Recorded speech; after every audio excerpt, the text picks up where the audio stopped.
In preparing to offer you a sermon, I typically wrestle with the topic.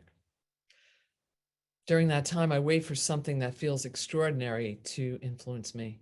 And I call that either an extraordinary coincidence. For me, it's divine order. I wait to be inspired for something to come to me that I think will touch your hearts, and hopefully mine as well. So as I was contemplating what to talk about in today's sermon, some of you might have been in my prayer space at my home and noticed what I have there, which is a picture of the Sacred Heart of Jesus. And when I glanced up, I saw this, and I'm going to show you that picture right now. Well, actually, I'm going to tell you about it a little bit, then I'll show it to you. So there was something about this picture, and there's a story to this photo. Not a photo, it's an actual print. You see, this picture was left in this home that I own by the original owners many, many years ago. My parents bought this house in the 1970s, and it was there. And then my partner and I bought this house from my parents in the late 80s, and the picture was there. It was in the attic, nobody used it. And typically, I'm that person that wants to throw everything away. I'm a minimalist. I don't want to keep anything. So I didn't see a need for it. And I put it out in the sanitation pile outside. And my partner at the time, Patty, came home from work, saw this picture of Jesus in the sanitation pile, and she said, "What are you, crazy? You can't throw this away." She said, "You're going to get," well, first of all, she's an Italian Roman Catholic, okay? She said, "You're going to get the Malocchia," she said. Now, I don't know if anybody has any Italian friends and knows this expression, but it means bad luck. You're going to get bad luck. And she said, "We can't throw this away." And she brought it in. And we brought it in and we laughed a little bit about the term. I had never heard it before. And we said, all right, let's keep it. But then we looked at it a little more deeply, and we noticed there was an inscription across the bottom of it in Italian. And at the bottom of the inscription, it was signed by Pope Paul Benedictus. And it was signed in 1921. July 17th, I looked up how do you say July in Italian, 1921. And so when I glanced up that day, this past July 2021, it was exactly 100 years to the week that this had been signed. So I'm going to show you the picture now so you get a little sense of the inspiration, and you'll understand a little bit about it as I talk about it. So I'll give you a glance and then I'll take it down. So here we go. Can you all see this picture of Jesus? Can you nod, please, if you could see it? You can see he's pointing at his heart, and you can see the signing on the bottom. I'm not going to zoom in now, but hopefully every one of you will visit my home one day. And when you do, you get to see it yourself. All right. I'm going to stop my sharing and tell you a little more. So this was the inspiration I was looking for today, in my heart. And so the reason I hang this picture over my prayer space is that Jesus, as you saw in that picture, was depicted with a heart that was prominent on his chest, with flames coming out of it and thorns wrapping around it. To me, that is the sign of sacred activism. It's the call to be in action. The fire, the thorns, and the heart together depicted to me fierce, it depicts to me fierce love, a love that exists beyond wounding and suffering. And I think that's what the message of Jesus offers. There's a few things that drew me into this congregation.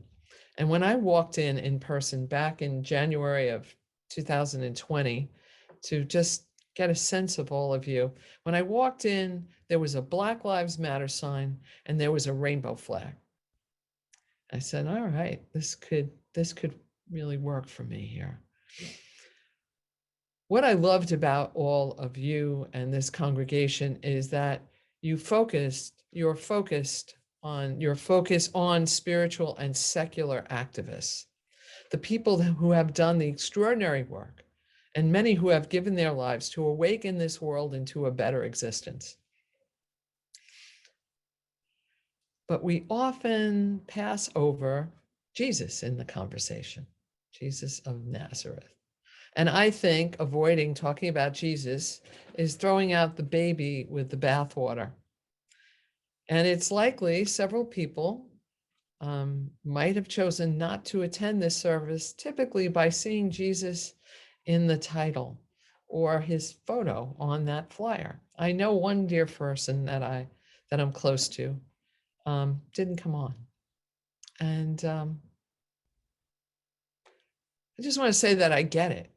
I get it. Many of us are either Christian, originally are Christian, or Jewish, or well, we're either from a Christian, Jewish, non-religious, agnostic, or atheist background. And many of us have been wounded in many ways by the distortion of Christianity, the distorted forms that Christianity has been presented to us. And I think Jesus has been wounded by Christianity as well. And I think his message has been hijacked, at least in my opinion. There are only two hard historical facts about Jesus. One, that he was a Jew from Nazareth, and that he led a popular Jewish movement in Palestine at the beginning of the first century, and that Rome crucified him for doing so. So Jesus of Nazareth was a revolutionary who confronted the Judean religious establishment. He was not a peaceful spiritual leader, a marriage counselor, or a diplomat. Jesus was a radical social activist who died fighting for justice and the common good. Everything else people attribute to him, like the common narrative that Christ, the Son of God, which was actually a title, the Son of God, was given to all the Israeli kings, if you weren't aware of that, like David as well, or that he sacrificed his life to forgive the sins of humanity for eternity. These are all up to interpretation. And if someone tells you that the Bible says homosexuality or abortion is a sin, the truth is you won't find Jesus quoted in saying that anywhere. Just two other thoughts about Jesus I wanted to add into our perception, just to keep that in mind as we're going into this talk. Jesus was not a white European, and crucifixion was the first century model of lynching. Jesus was a brown man who was lynched.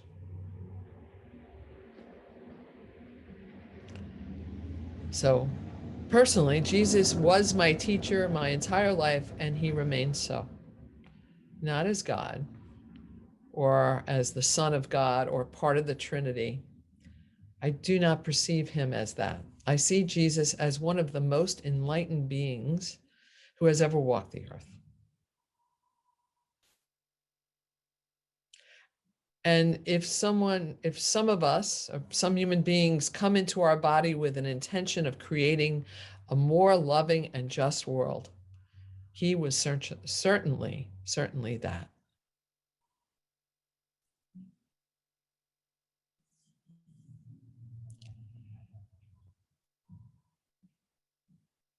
What it is I love about Jesus. Jesus the revolutionary. Jesus the prophet. Jesus the prophet, not telling the future, but telling truth to power. Jesus the teacher, the healer, the rabbi. You see, the gift of the revolutionary, the prophet, the teacher, the healer, the rabbi is to show us a possible world that we can reside in. Again, I do not see Jesus as the Son of God. I see him as the Son of Man, just like I see Martin Luther King, Gandhi, and every one of you, all of us. So today I'd like to talk a little bit about teachings of Jesus that impacted me the most. And I'd like to focus on the Sermon on the Mount. Many of you might be familiar with it, and many consider this to be the best summary of Jesus's teachings. It's also known as the Beatitudes. Have any of you heard of this? Yes? Yeah, okay. So I'm going to read to you the actual word or sentence that is each sermon, or the sentence that's attributed to each one of these 8 ones. And then I'm going to give you my interpretation of it, a modern day lens that will accurately bring it into, in my sense, and also in the interpretation of Father Richard Rohr, who is a revolutionary Catholic priest, who is one of the people I refer to for a lot of what I learn. So there's 8 of these, just like our 8 principles of Unitarian Universalism. You might also notice energetically there's something that feels similar in both. So the first is, blessed are the poor of spirit, for theirs is the kingdom of heaven. Now, first of all, the word blessed can be interpreted as fortunate. And the kingdom of heaven, Jesus says, is within you. In Luke, he says it's within you, and in the Gospel of Thomas, which is the Gnostic Gospels. He doesn't point heaven as a place you will ascend to necessarily after your life. He points to it as the place of peace within you in your life. So let's look at this sentence again. Oh, one more thing. Poor in spirit means humility. So another way of saying this sentence would be, fortunate are those who are humble, for they will know peace. Second, blessed are those who mourn, for they will be comforted. So it's hard to imagine that somebody could be fortunate because they mourn. But if you grieve in your life, you're grieving because there's something you love. And you've had an opportunity to know love in some way. If you live a life and you've never grieved, you've never loved. And tears may not only be for those that suffer or we lose in our own life. Sometimes we mourn for those that are suffering in the world. We grieve for the pain of not just the ones we lose, or for the things that we feel moving away from us. We grieve for all. Third, blessed are the meek, for they shall inherit the earth. And a transition from Aramaic or Greek, because that was what the Bible was written in originally, means the nonviolent. So fortunate are the nonviolent, for they will inherit the earth. That is aligned with our principles. It is aligned in the greatest teachers. Those who will change the existence of this earth, the ones that will make the change that we all dream for, they are the nonviolent ones. So I think I'm on the 4th or the 5th. I'll just go through them. Blessed are those who hunger and thirst for righteousness, for they will be satisfied. To live in a just world is to identify with the longings of the poor and the hungry, and those who weep and those who are meek. This identification with solidarity in itself is the call to social justice. The next one is, blessed are the merciful, for they will obtain mercy. Mercy, and let's look at blessed again. Fortunate are those who know mercy. Let's change that word to forgiveness, for they will know forgiveness. Forgiveness is the essential teachings of the gospel of Jesus. He is telling us in no other terms that forgiveness is our way. And it's the pure essence of his message. I think this is the seventh. Blessed are the pure of heart, for they shall see God. So, blessed is fortunate. Pure of heart means right seeing or right viewing. It's very much aligned with the Buddhist belief system. And shall see God. Now, that could trigger a lot of people. But honestly, in many terms, God, yes, we could see it as seeing God, or we could also see it as seeing love or seeing oneness. Because in my lens, God is the oneness that ties us all together. And I, in my sense, in my interpretation of Jesus' teaching, everything he did was to try to bring people together. Fortunate are those of the pure heart, for they will know, they will see oneness, they will see love. And finally, blessed are the peacemakers, for they shall be called the sons of God. Fortunate are those that create peace, for they will know oneness, for they will know love, for they will know that source that we were called to do the work we are called to do, whether it's in the Christian faith, whether it's in the Buddhist faith. Every faith essentially calls us to peace. Every faith. But unfortunately, many have been misinterpreted and used by those in power to call us into violence and separation.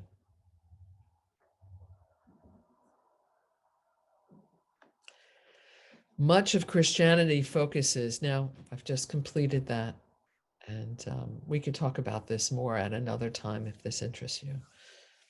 So much of Christianity focuses on worshiping Jesus by doing so, and by doing so, receiving an entrance into the afterlife. Honestly, that saddens me because I never interpreted Jesus's teaching about doing good so you will get something from it. My sense of Jesus's teaching is to do good and to do what is right for other people for the pure sake of love, for the pure sake of giving, for the purest sense of helping humanity. I believe that has been misconstrued. And I believe Jesus was, his message was hijacked. Jesus was very clear. He said not to worship him, but to follow him. Yet many Christians in this country are wary of participating in social justice because of a deep-rooted fear of being labeled liberal, progressive, or secular. Right? They don't want to be associated with secular movements or liberal movements, and they are uncomfortable into diving into issues that go beyond what their particular culture has created, their comfort zones have created. But it's very clear that the gospel that Jesus shared about Jesus is that he cared deeply about social concerns around him. And so instead of saying all lives matter, I think Jesus said Samaritan lives matter. So instead of saying all lives matter, Jesus said children's lives matter. Instead of saying all lives matter, Jesus said Gentiles' lives matter. Jewish lives matter. Women's lives matter. Lepers' lives matter.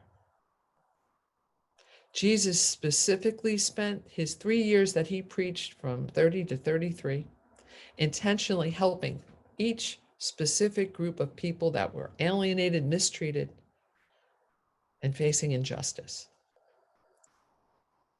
So saying Black Lives Matter and participating in a movement seeking justice, positive reform, and empowerment through nonviolent action is one of the most Christ-like things people can do.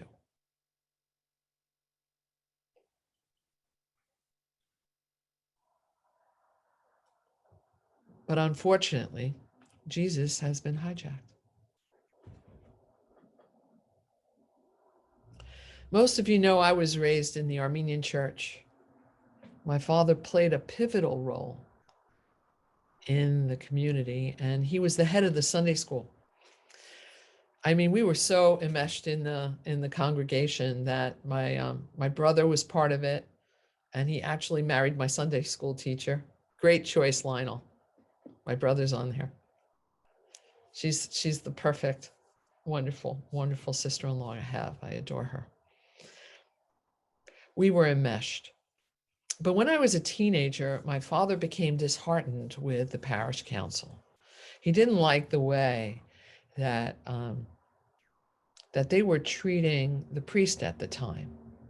He felt that it was not in right effort or in right behavior. And my father was the guy that was always the voice for the underdog, the voice for people that people considered other. And our priest was from Armenia, and he stammered through his English and tried hard, and we were supporting him. But they were unkind to him, and my father couldn't take it, and he left. He walked away. And through the years, my father and I always had deep philosophical conversations about spirituality, God, Jesus, life, religion. It's the mesh of our family. It's what my brother and I do endlessly.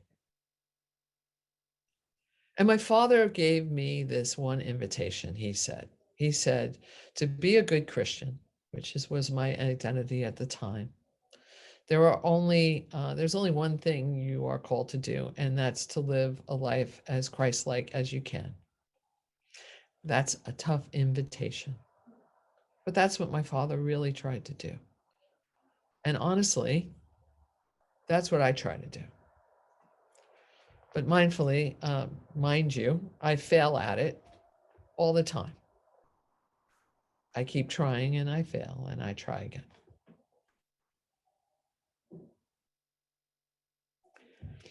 I've not been part of a congregation since I left the one I grew up in, but finally, here I am, a UU minister, and part of a community that does the kind of work that Jesus did. A community that sincerely cares for those in our society that are considered others, that is sincerely a voice to try to make this world a better place for not just those that have, but for everyone. I'm grateful to learn from all of you and to be part of the work that you all do to love this world into a better existence. And while I'm standing here, I'd like to say thank you. And in closing, my invitation to you all is to consider what spiritual teachings inspire you that you could keep in your life on a daily basis. From whatever your tradition is, or non-tradition, it could be humanist, whatever pushes you and keeps you aligned to your sincerest way. May we all find inspiration from those love activists who have come before us. May it be so. If you like this video, please like us on YouTube, subscribe to our YouTube channel, and click on the bell to be notified whenever we post a new video. Thank you.